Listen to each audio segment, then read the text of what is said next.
अब बात करेंगे फिशिंग के बारे में। तो जो फिशिंग जो चीज़ है, वो थोड़ी-सी डिफ़िकल्ट चीज़ है इम्प्लीमेंट करना। क्योंकि जो फिशिंग जो अटैक है, वो एक्चुअली काफ़ी डिफरेंट टाइप का अटैक है। तो इसलिए उसको थोड़ा मुश्किल होता है रोकने के लिए। तो उसको हम लोग कहते हैं social engineering attack. Social engineering basically ये हो गया कि आप इंजीनियर करते हैं सोशल सिचुएशंस जिसमें आप इजीली किसी के क्रेडेंशियल्स चुरा सकते हैं। तो इसमें फिशिंग में क्या होगा कि आपका जो हैकर है वो आपके कोई भी अटैक्स नहीं करेगा, बेसिकली आपके क्रेडेंशियल्स को लेने की कोशिश करेगा डायरेक्टली। तो वो बेसिकली क्या कर सकता है, वो आपको एक लिंक भेजेगा, बोलेगा कि आपके पास एक नए आप विनर हैं, आपने लॉटरी जीती है और आपको खूब सारे पैसे मिलने वाले हैं, बस इस लिंक को क्लिक कीजिए और यहाँ पे अपने अमेजोन अकाउंट की डिटेल्स एंटर कीजिए।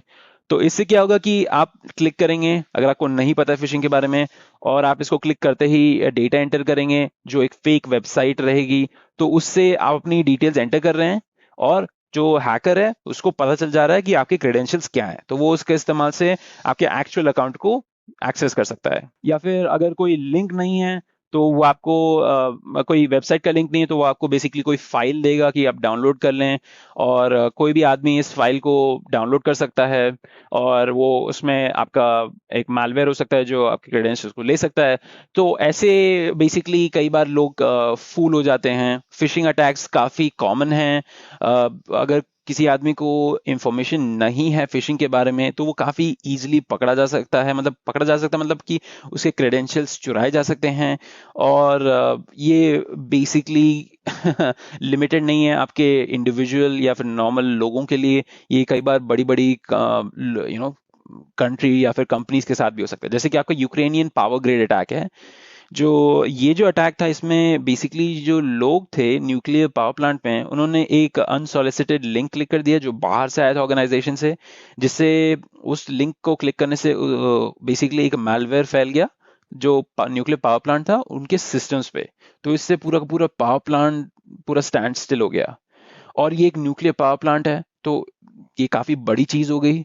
अब यूक्रेन ने अपने खूब सारे हादसे देख चुके हैं न्यूक्लियर पावर प्लांट्स के साथ, तो ये एक बहुत बड़ा चीज है, क्योंकि आप चेरनोबिल के बारे में जानते ही होंगे। तो वो फिर से नहीं चाह रहे थे, पर ये बहुत बड़ा अटैक था। तो ये जो अटैक था ये एक स्टेट स्पॉन्सर्ड अटैक था, मतलब कि किसी और कंट्री ने इस अटैक को करवाया था। तो स्टेट स्पॉन्सर्ड अटैक होते हैं वो काफी सोफिस्टिकेटेड होते हैं, क्योंकि वो काफी अच्छे से प्लान किए जा सकते हैं। अगर आपको कोई इंडिविजुअल हैकर कर रहा है तो उसको थोड़ा टाइम लगेगा, पर अगर आपके बड़ी सी टीम लगी हुई है, अगर आप जैसे कि अगर चाइना है, उनके पास बड़ी सी टीम है और वो आपकी मदद कर रही है, या फिर रशिया या फिर इंडिया है, तो उनकी बड़ी बड़ी टीम रहेंगी जो एक्चुअली प्लान करती है कि कैसे अटैक करना है, कैसे बेसिकली सोशल इंजीनियरिंग यूज करनी है, कैसे वो ब्रीच कर सकते हैं। तो ये जो अटैक हुआ था वो 2015 में हुआ था, आके न्यूक्लियर पावर प्लांट में, और वो काफी बड़ा इवेंट था। तो ये सेकेंड टाइम था जो जब आपका मैलिशियस फर्मवेयर था वो स्पेसिफिकली डेवलप किया गया था डिस्ट्रॉय करने के लिए आपके फिजिकल मशीनरी। तो पहला जो ऐसा सॉफ्टवेयर था वो था स्टक्सनेट, जो यूएस और इसराइल ने यूज किया था ईरानियन न्यूक्लियर सेंट्रीफ्यूजेस को बंद करने के लिए 2009 में। पर ये जो फर्मवेयर था, ये जो सॉफ्टवेयर लिखा गया था, ये बेसिकली थोड़ा डिफरेंट था। ये ईमेल फिशिंग की वजह से आया था, किसी ने ईमेल पे ये अनसॉलिसिटेड लिंक क्लिक किया था और बेसिकली अपने सिस्टम पे अलाउ कर दिया था इस मैलवेयर को आने के लिए। ठीक है। तो आप देख सकते हैं कि फिशिंग जो है वो नॉर्मल लोगों तक रिलेटेड नहीं, मतलब सिर्फ नॉर्मल लोगों तक नहीं है, ये किसी के साथ भी हो सकता है।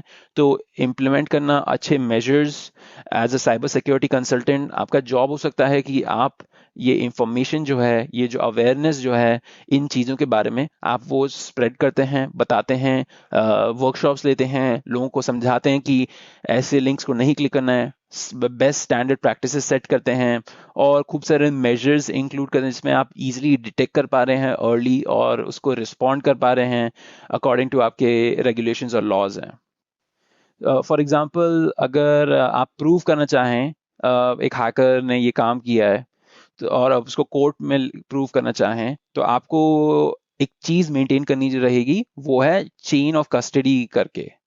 अगर आपके पास चेन ऑफ कस्टडी नहीं है तो आप प्रूव नहीं कर सकते जो हैकर है वही रिस्पॉन्सिबल इस चीज के लिए। तो आपको लॉग्स मेंटेन करने होंगे कि कब ऐसा कोई मैसेज आया जिसमें कोई ऐसा अनसॉलिसिटेड लिंक था, अनवारंटेड ऐसा कोई लिंक था, तो आपको हमेशा हर चीज के लॉग्स भी बना के रखना होगा। तो आप ऐसे टूल्स भी इस्तेमाल कर सकते हैं जो लंबे लंबे लॉग्स इकट्ठा करके रखे जो आपको फ्यूचर में यूज आ सकते हैं।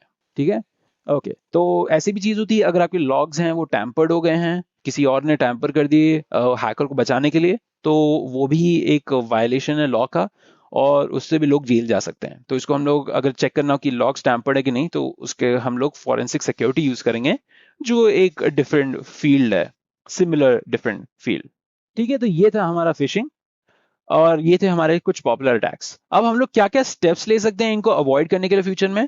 तो सबसे पहले आपको आइडेंटिटी देखनी होगी कि कोई भी आदमी एक्सेस चाह रहा है उसकी आइडेंटिटी क्या है। तो आपको एक पूरा ऑथराइजेशन सिस्टम बना के रखना होगा और आपको ऑथराइजेशन चाहिए होगा। दूसरी बात कि कौन सी एक्सेस किस आदमी के पास है। आपको आइडेंटिटी तो पता ही है, अब आपको देखना है कि किस आदमी के पास कौन सी एक्सेस है। कई बार लोगों को हर एक्सेस नहीं दे देते हैं, पूरे सिस्टम को सिर्फ व्यू एक्सेस देना हो तो आप वो दे सकते हैं, या पूरे सिस्टम की एडमिन एक्सेस देना हो तो भी आप दे सकते हैं। तो वो भी आपको रिकॉर्ड में रखना है कि किसके पास क्या एक्सेस है। तो आपको रोल बेस्ड एक्सेस कंट्रोल बनाना होगा जिसमें आपका डिफरेंस पता रहेगा आपके नॉर्मल यूजर और आपके एडमिन यूजर के साथ। तो इसको हम लोग लीस्ट प्रिविलेज्ड मॉडल की तरह बोलते हैं। अगर एग्जांपल मैं देना चाहूं तो अगर आप बैंक के बारे में सोचेंगे, कोई भी बैंक में एक एम्प्लॉय के पास एक्सेस हो सकता है मनी को ऐड करने का और मनी को डिलीट करने का किसी और के अकाउंट से, पर उसके पास ये एक्सेस नहीं होना चाहिए अपने खुद के लिए, मतलब कि वो अपने खुद के अकाउंट में और पैसे ऐड कर रहा है और कहीं और से डिलीट कर रहा है, तो उसके पास ऐसे एक्सेस नहीं होना चाहिए। अगर सिमिलर एग्जांपल देना चाहे, अगर आप कोई ऑर्गेनाइजेशन में काम करते हैं और वहां पे कोई एचआर है जो आपको मैनेज करता है कि किसके पास सैलरी जा रही है, तो उसके पास ये एक्सेस रहेगा कि वो किसी और को सैलरी दे सकता है पर वो अपने लिए कोई सैलरी इंक्रीज नहीं कर सकता। फिर एक और चीज होगी वो है लॉग एनालिसिस जो आपकी मदद करता है डिटेक्ट करने के लिए। तो लॉग एनालिसिस में आपके पास जो ऑर्गेनाइजेशन है उसमें खूब सारी चीजें रहेंगी, आपके सर्वर्स रहेंगे, आपके ऑपरेटिंग सिस्टम रहेंगे, आपके डेटाबेस रहेंगे, आपके नेटवर्क्स रहेंगे, हर चीज लॉग्स प्रोड्यूस करेगा। लॉग्स बेसिकली बताते हैं कि आपके सॉफ्टवेयर या सिस्टम के साथ क्या हो रहा है, वो बेसिकली लॉग होता है। तो उसको भी आपको एनालाइज करना आना चाहिए या फिर कोई टूल का इस्तेमाल करना आना चाहिए जो आपकी लॉग्स को एनालाइज कर पाए। तो आपका जो काम रहेगा एक साइबर सिक्योरिटी कंसल्टेंट की तरह वो रहेगा कि इन लॉग्स को कैसे चेक कर पाए, एनालाइज कर पाए, कोई भी अनॉमलस या फिर कोई अनोनिमस बिहेवियर के लिए या फिर कोई भी वियर्ड या फिर अनजाने बिहेवियर के लिए। तो इससे आप जल्दी रिएक्ट कर सकते हैं काफी आसानी से।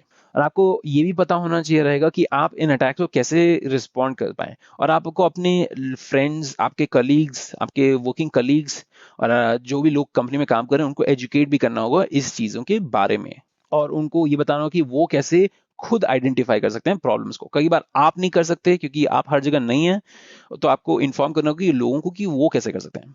तो आपको एक और चीज करनी होगी वो होगी आप रिस्पॉन्स की तरह आप अपने सिस्टम को ब्रेड कर सकते हैं। अब अपने सिस्टम को ब्रेड करना मतलब खूब सारे जो क्रिटिकल सिस्टम्स हैं और नॉन क्रिटिकल सिस्टम्स हैं उनको एक अच्छी तरीके से आप लगा के रखें। आपके पास सिर्फ कुछ ही रिसोर्सेज होते हैं तो आपको उनको इफेक्टिवली यूज करना हो। आपके क्रिटिकल सिस्टम्स पे आप सिक्योरिटी लगा सकते हैं और आपके नॉन क्रिटिकल सिस्टम्स पे आप सिक्योरिटी नहीं लगाएंगे। आप अपने नॉन क्रिटिकल सिस्टम में सिक्योरिटी नहीं लगाएंगे क्योंकि कई बार आपके पास रिसोर्सेज नहीं होते हैं इनफ जिसमें आप ये कर सकते हैं। तो ये जो चीज है वो आपको तभी पता चलेगी जब आप पूरे बिजनेस को समझेंगे और ये समझेंगे कि बिजनेस प्रोसेसेस क्या हैं और कहाँ पे आप सिक्योरिटी इंप्लीमेंट कर सकते हैं और कहाँ नहीं इंप्लीमेंट कर सकते हैं। और आपको पूरा सिस्टम समझना होगा, वहां पे वल्नरेबिलिटीज ढूंढनी होंगी और कोई थ्रेट्स होंगे उनको समझना होगा, उनको देखना होगा कि कोई थ्रेट्स यहाँ पे फ्यूचर पॉसिबल है कि नहीं। आपको रिस्क को आइडेंटिफाई करना होगा कि यहाँ पे कोई पॉसिबल रिस्क नहीं है जो थ्रेट करता है आपके सिस्टम को, कोई सिस्टम की वल्नरेबिलिटी है उसको एक्सप्लॉइट करने के लिए कोई नेगेटिव तरीके में। ठीक है, तो ऐसी खूब सारी चीजें हैं जो आपको as a cyber security consultant आपको करनी होंगी।